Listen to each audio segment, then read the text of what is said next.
Hey everyone, Ashley with Techno Buffalo here. You've got John's opinion on the iPhone event, and now it's my turn. Here's what I think of Apple's newest smartphones.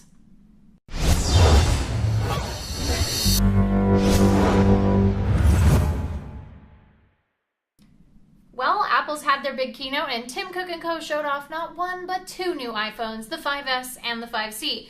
It's been pretty interesting watching the reactions to the devices online. While some people absolutely find these two phones boring by Apple standards, and others are really excited about the new technology and colors. Well, first, before I get started, I want to talk really quickly about something Steve Jobs said back when the original iPhone was released. He said that Apple was 5 years ahead of the competition, and I think that statement was absolutely right. The original iPhone launched in 2007, and now, 6 years later, every major smartphone OS has an equally powerful and capable flagship. At this point in the game, hardware and features are pretty iterative across the board for all of the OSs, and there isn't really anything at this time that to me is considered innovative. I actually think that as a tech community, we love to throw that word around a little bit too much and may have diluted the true meaning of the word innovation, but that's a rant for another day. The point I'm making is smartphone press events are starting to be kind of humdrum, and the reason why is because it's a lot like new car models. So at first, cars were really exciting, and as we've seen new technologies show up, they are really cool. But unless you completely redesign an existing model, put in crazy technology, or launch an entirely new line, you're not really doing anything that's worthy of a frenzy, right? So that's kind of how I feel about this iPhone event. Apple's been doing a pretty good job with a design cycle of design change one year and then optimize the following year for the S model, and that's exactly what they've done with the iPhone 5S.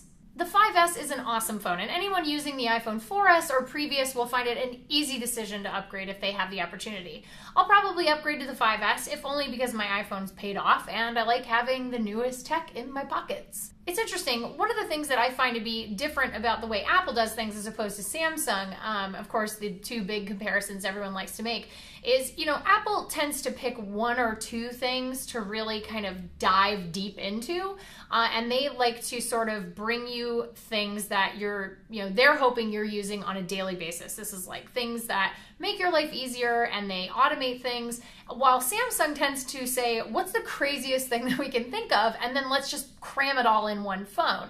Now, that's not to say it's a bad thing. I think a lot of people obviously really like their Galaxy devices. The Note 3 was amazing when I saw it at IFA in Berlin, but they do have certainly a different way of doing things. And so I think that in that way, Apple's sort of iterative design can feel a lot more boring compared to somebody like Samsung, who brings out, guns a-blazing. They've got, they're throwing spaghetti against the wall. It's crazy. And so I think that that's one of those things that is just different about Apple compared to Samsung. So whether that's your cup of tea or not is up to you. It's not up to me, but I do think that Apple tends to dive really deeply into one or two specific product designs. So Touch ID being one of them. Touch ID is a really interesting piece of technology. This seems like obviously something Touch ID you're going to be using all the time. And I really like how they've integrated it in a way that it's going to act as your password. So when you go to buy an app, you just put your thumb on there or your finger or whatever finger you choose to do for Touch ID. But I like this idea of sort of the future of this. So this is a first generation concept. The Atrix did it kind of poorly, but generally speaking, this is, kind of a newer technology, this sort of biometric identification. And I think that if Apple opens the API, which I'm not saying that they will, it's actually, in and of itself, its existence sort of suggests that we're really getting into sort of this area of technology, and that to me is really exciting. Okay, so now on to the more interesting of the two devices to me, which is the iPhone 5C. Honestly, I was totally wrong about this one. I genuinely thought Apple would have taken the iPhone 4S's guts and dropped it into a 4-inch Retina screen with the same colorful polycarbonate shell that the 5C has. That way they would have had a low-cost iPhone for emerging markets that could have been free on contract, and they could have also dumped their 30-pin port in one fell swoop, which that was really surprising to me that they kept that around for another year. It also makes me wonder if we'll even see a 6C next year and just maybe push the iPhone 5S and the 5C down in price to make way for the iPhone 6 when it's announced. It's all a little bit odd in terms of supply chain, at least to me, because why wouldn't you want the same size screen across all three of your devices? But I don't know. Maybe they are going to have a shortage of Retina displays. Maybe that's what it is. Maybe they're expecting them to sell huge in China, and maybe they said, you know what, maybe we should keep the 4S around to prevent shortages for our 4-inch Retina display. I don't know. I can't possibly speculate about such things. Apple is very secretive about those types of things.